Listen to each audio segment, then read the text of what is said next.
that supposed to do that? I think I'm just taking a photo of ma. You're on that one camera. Here, somebody else can deal with that. That's if I put the flashlight on. Do you want me to? Oh, look, we've got a photographer in the class, so come on in, photographer. It's a media student. It's a media student. Hold on, a flashlight. No, it's not a flashlight, it's a flash on the thing. Right, well done. Congratulations. What's your name? Megan. Megan is now my volunteer photographer. I was expecting you. Right, okay, I hope the time hasn't started yet. If it is, I've just wasted far too much. Okay. Yeah, it started, but you put the. I've got the wrong way round. There you go. It's fine. I'm really designed for technology. Okay, so we all good? Yes. Yeah. Right. Fine. I'm impressed that yous are like yous are sitting so close to each other. You wouldn't do that. Would any of you do that on a bus? No. Or you like the people that sit like seconds every second? You don't get an option on a bus. What buses are you getting on? You didn't force tickets. They like to say go and sit with that guy. I did get on a bus once and then got off the bus and had just when I got off the bus realised I'd sat on piss. I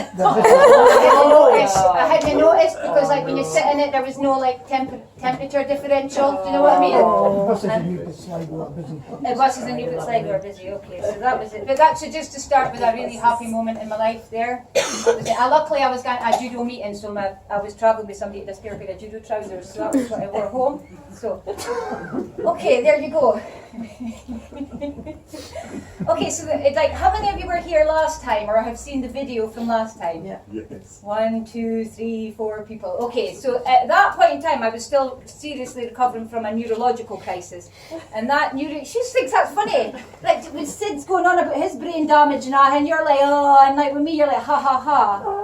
No, carry on. Right, okay. So I was like, my performance was kind of a bit all over the place, and I was forgetting stuff, and then I was throwing in things from all over, from different spaces, and like introducing ideas and weird orders that probably confused a lot of people. Okay, so this time around, so what I'll do is I'll kind of do a wee recap of that story, where I was at the end of that story, and then we'll kind of take you to where we are now, right to this moment in time. Okay, so in that story I talked a bit about a condition called porphyria. Porphyria is not very well known in the literature. It's assumed to be rare.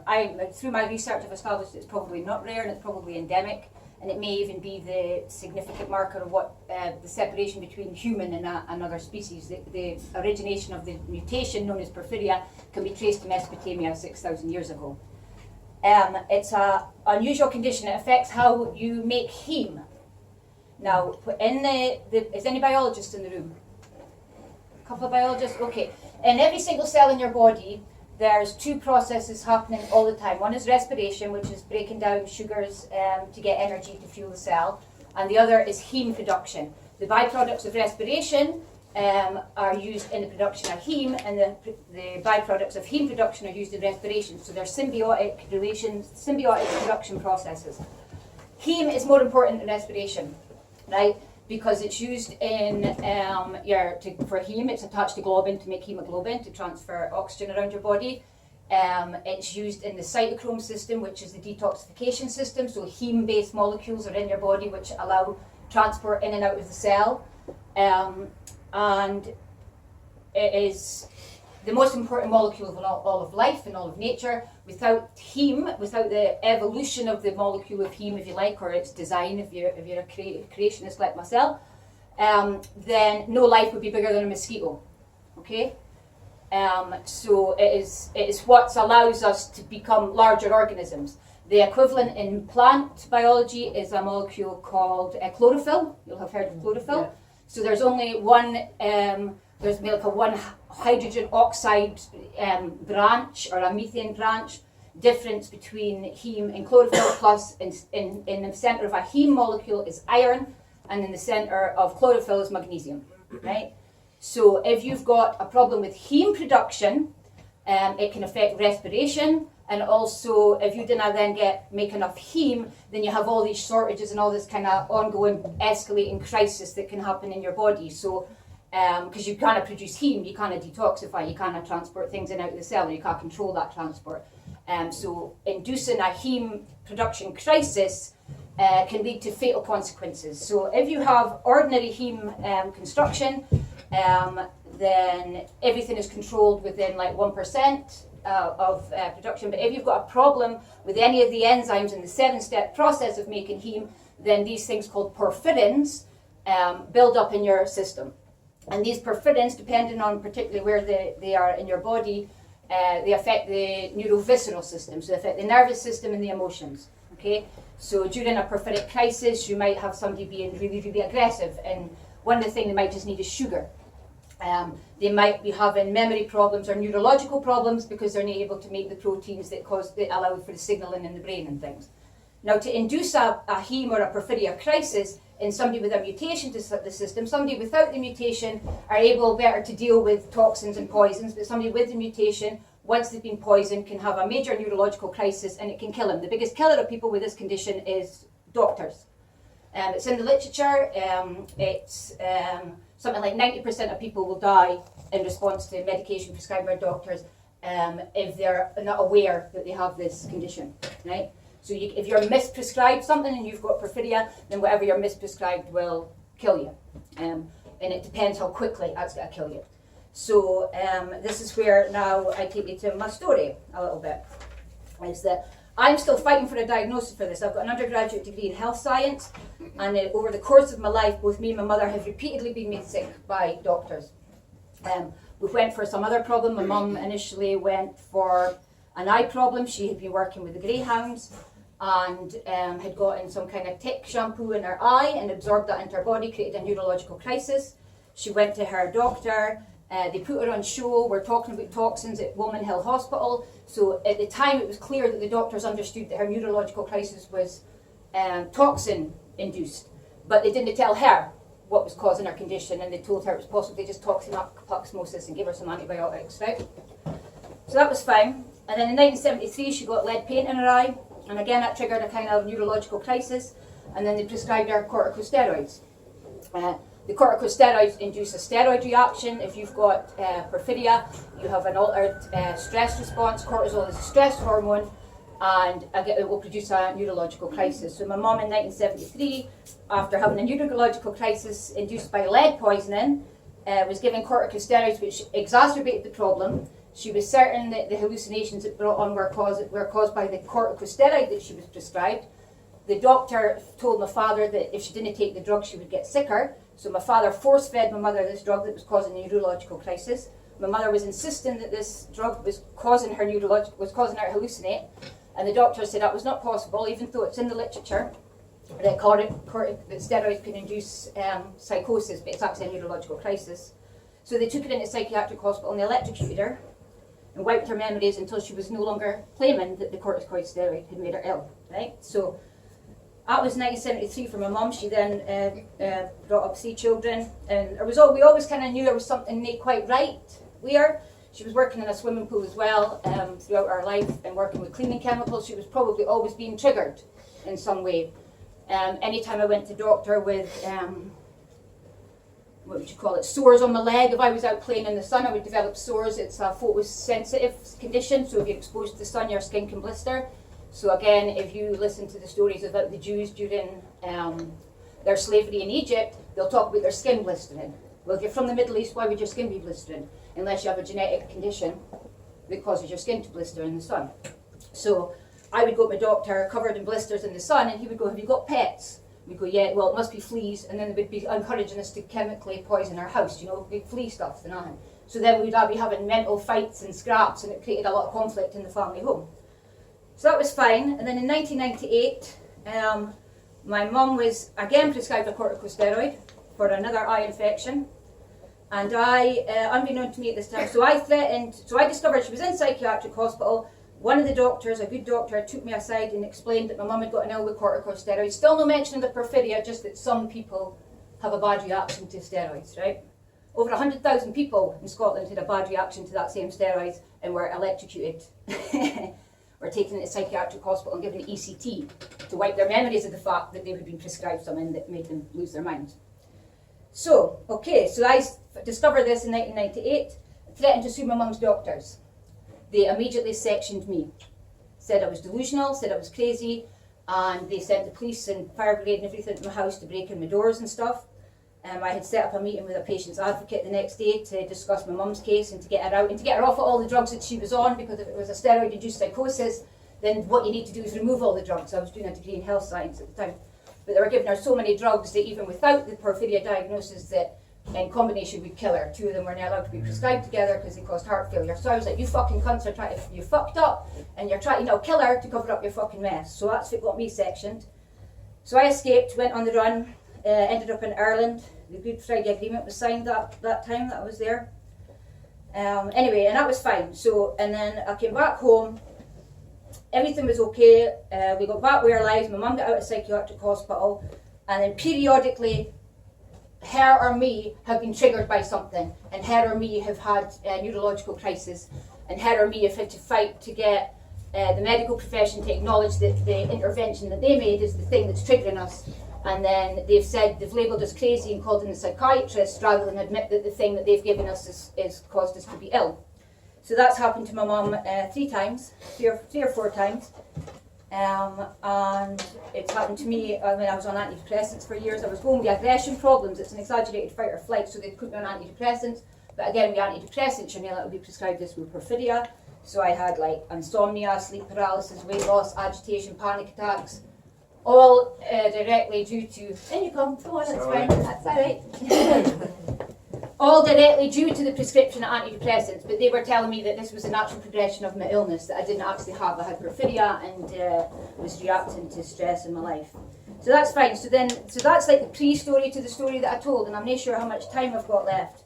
But the most recent crisis happened, well actually it's not the most recent one. In 2016 my mum was detained in psychiatric hospital, and this is when I discovered the porphyria. Because I realised that there was something else. It wasn't just like, I was looking for an alternative diagnosis, and I kept looking at other alternative mental illness diagnosis. And it wasn't until my mum was detained in 2016 that I looked at the literature for alternative things that can induce a psychiatric crisis. And it was very clear quickly that if you've got an exceptional sensitivity to poisons and toxins and medicines and to all these other things, weed killer, lice shampoos, medicines, antidepressants, then the likely thing was this porphyria.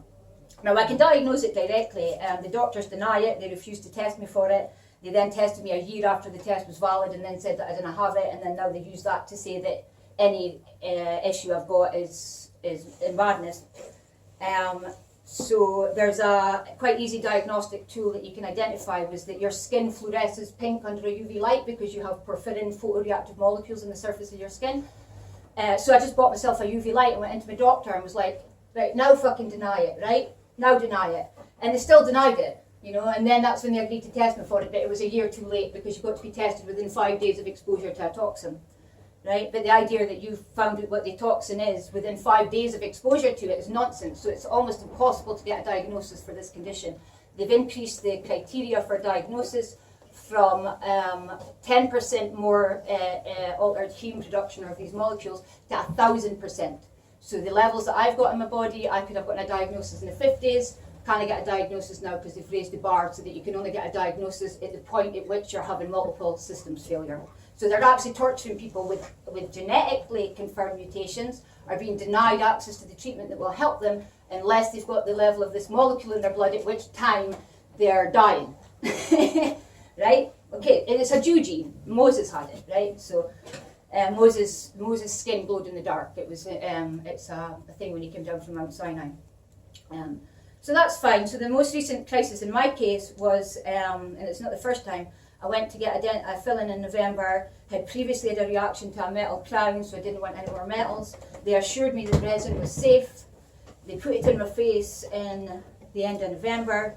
Within 4 days, I had developed a sinus arrhythmia, heart problems, heart palpitations, started to have neurological problems, couldn't speak, couldn't sleep, was angry and aggressive and things. Went up to the hospital and things. Wasn't associating it with the tooth in any way. I had found that the tea that I was drinking, Earl Grey tea, is also known to trigger and be inducing of porphyrin production. The orange, the fruit of the orange, the plant which the bergamot is from. So I'd assumed it was a tea and had forgotten about the tooth. By January, February, I'm hearing a really high-pitched, high-frequency sound in my property. I'm agitated, I'm having heart problems, my resting heart rate's like 200 beats a minute. I'm aware of my phenomenon in my environment. And then I discovered 2 smart meters had been illegally placed in the hallway in the building. So it's a photoreactive condition. So it makes your blood, floods your blood with photoreactive molecules, which means that you then can feel microwaves, right, at that point. When you're having a crisis, you can feel it. So then I'm trying to get the tooth out of my face, but I'm having a neurological crisis, I'm having heart problems, and I'm also trying to get the smart meters moved from the property. And at this point, nobody will help me. 7 different doctors refused to take the tooth out of my face, saying because it didn't have a sign of infection in the root, that it was a healthy tooth, even though it had 2 fillings on it, 1 metal and 1 resin. They were saying that, oh, it's a healthy tooth, they're not allowed to extract a healthy tooth. And goes, it's got 2 fucking holes in it, 2 fillings in it, how's that a healthy tooth? It's got no infection in the root. 7 different doctors telling us, I'm like, if I had a baby in my stomach for 9 months, you would cut a tooth for a cleft palate. And you're telling me that my tooth has got more fucking rights than me, right? 7 dentists refused to take out the tooth. It wasn't until I was at the point where I was having so many heart problems, vomiting in my garden, hysterical, couldn't be in my property. I was living in a tent in my garden because I couldn't be within the vicinity of a smart meter because it was making my heart race to 200 beats a minute. And it wasn't until that I noticed it had also affected my period. Because it's the resin that they use in dental fillings, they induce steroid production and they also induce estrogen production.